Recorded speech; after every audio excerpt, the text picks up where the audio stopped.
This is a concept that we have for the last few months we've been speaking about, of having a single source of truth. As we are aware, a normal Kenyan will have a bagload of things to carry. They'll have their ID in their pocket. Most likely, if they are lucky, they'll have a card for NSSF. They'll have a card for NHIF. They'll have a card for KRA. They'll have an MEC if they are in a university, and a very big collection of cards in your pocket. Picking your personal data, most likely the same data, your name, where you live, your parents, the same data. And as a government, we made a policy decision that we won't collapse all this information into a single source of truth, so that as a Kenyan, and the CS for Interior has been very vocal in this one, you will only have two documents. The one that is a single source of truth, and the other one which is your passport. And this is a journey we started walking last year, for the better part of last year, to try to organize and mobilize the infrastructure so that we'll be able to capture this data from an estimated 50 million for our working figures population in this country. Because we needed to be legally right, we started by looking at the laws we'll be using, and the most appropriate law is the Registration of Persons Act, that to accommodate some of the data that we'll be picking, we needed to do a small amendment which passed, allowing us through the Registration Act to do biometric data capture. And I know that is what I've been seeing as misinterpretation from some of you, because in the law then it goes ahead to try to describe what biometric data capture is, and talks of earlobes, talks of DNAs and many other things. So today we are also here to try to shed light on what data we will be capturing from the public, and also give an overview of the general program that we will be embarking on shortly. Secondly, to anchor ourselves properly within the government infrastructure, we had the structure that starts from the steering committee, basically chaired by the cabinet secretary, all the way down to the counties, gazetted by His Excellency the President, and therefore giving us the executive mandate to carry out this work.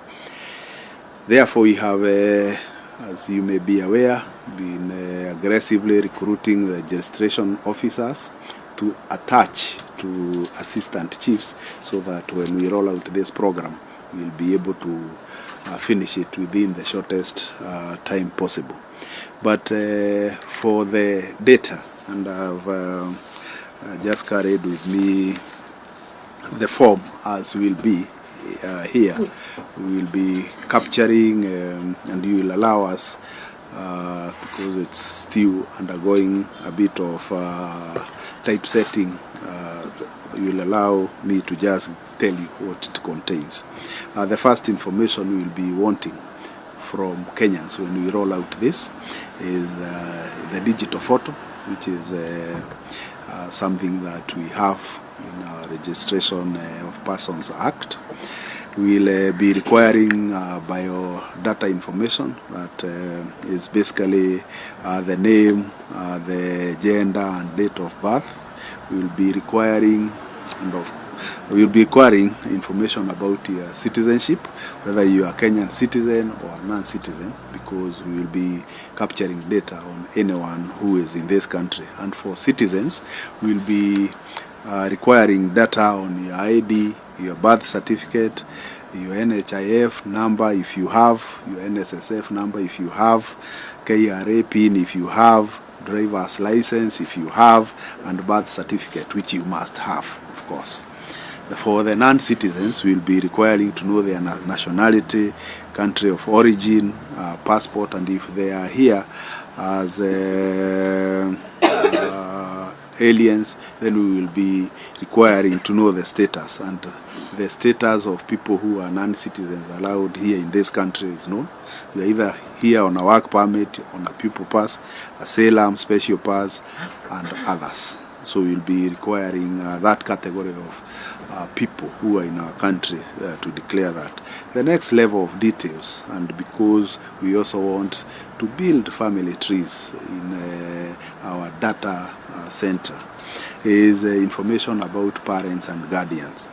So we'll be asking you details about your parents, which is information that obviously we've been picking even with the National Registration Bureau.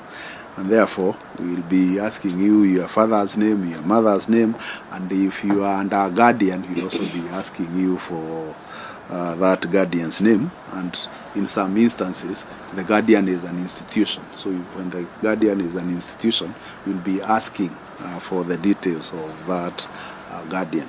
The next level of information that we'll be asking for is your place of birth. And ladies and gentlemen, as you can see so far, I've not said anything that you don't provide government with, even when you are doing registration. The place of birth, we'll be asking you for your country because of the categories that include non-citizen, county, sub-county, all the way to sub-location. And the next level then of knowing where you stay will include the permanent physical address and current physical address.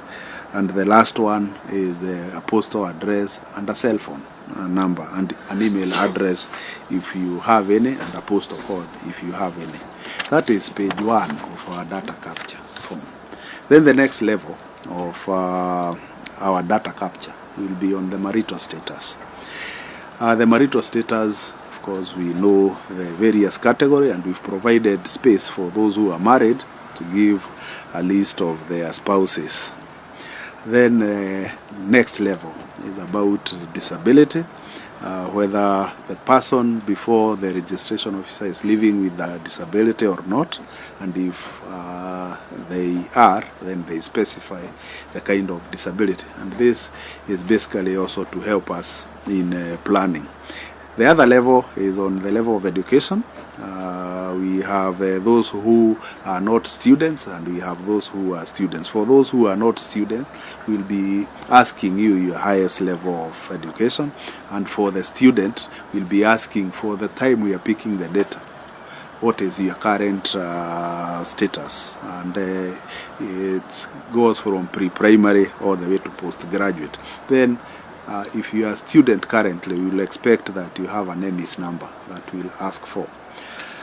The next thing we'll be asking for is your employment status, whether you are employed, self-employed, or unemployed. And that is important data for this country because it helps in planning. It helps in knowing how to execute our strategies on creating employment. And if you are employed, then we'll be expecting to know in which industry are you employed. Is it in service, is it in industrial, or is it in agricultural? And if you are self-employed, then we'll be asking, are you a large enterprise, are you a medium enterprise, or are you an SME? The next question that we'll be asking you is, because we know Kenya is mainly an agricultural country, is if you are involved in any agricultural activity. The answer is yes or no when you are filling this form. If the answer is yes, then we'll be asking you to specify, are you doing crops, are you doing livestock, are you doing aquaculture, or are you doing trees? And depending on your answer, of course, if the answer is yes, agriculture must be done on land. We'll be asking you the land tenure. Is it leased? Is it owned? Is it community? Or is it public? and after that we'll ask you about the acreage, which ranges from below 5 to the categories to above 100. If you are involved in agriculture, you'll also be wanting, for planning purposes of our agricultural activities, to know whether you are under irrigation or not. And after that, we will want to know whether you are filling this form as self, because if you are above 18, we'll expect that it's yourself filling, or it's your parent filling, or it's another person filling for you. And if it's another person, then we will need to know who is this person who filled that form for you. And after you have done that, we will want to take 10 fingerprints. 10 fingerprints. And I'm saying fingerprints purposely because I've heard some people saying we'll take earlobes, we will take palms. We are taking 10 fingerprints as we do when we are picking our national ID. And that's the form, that's the information we'll be picking from Kenyans. This information, the other side of it is we could sit in an office like this, because it is somewhere, all the information about you I've spoken about is somewhere within some database. We could sit and decide to bring the databases together and merge them, but we know, because the system over time has not been governed by any common laws, then the data exists in a very inconsistent manner. So what we are doing is creating our zero ground, our baseline, by wanting the 50 million Kenyans to come and validate this information for us. Then we'll have a backroom operation which then matches this, so that, ladies and gentlemen, if you appear somewhere, you don't have to carry all your things. If you are going for NHIF, all you need to do is to remember your Huduma number. Once you remember your Huduma number, it will pull out all the other information for you without bothering you to carry very many things. It's important to say that when we start this program, it is data capture that we'll be doing, and therefore we'll not expect that you appear before a registration officer and you leave with a card. That will come in the fullness of time, in what probably we'll have a chip and we'll have a form of identification. But for now, we will go get digital data capture and you leave. We will make it easy, because we have other categories of people who are not living in this country, so that if you are not here in this country and you cannot appear before a registration officer who is under an assistant chief, then you can do online filling of this data. And when you do online filling of this data, the form is given a registration, waiting for that time in future when you will be available to have your biometric data capture. Then a Huduma number is issued to you.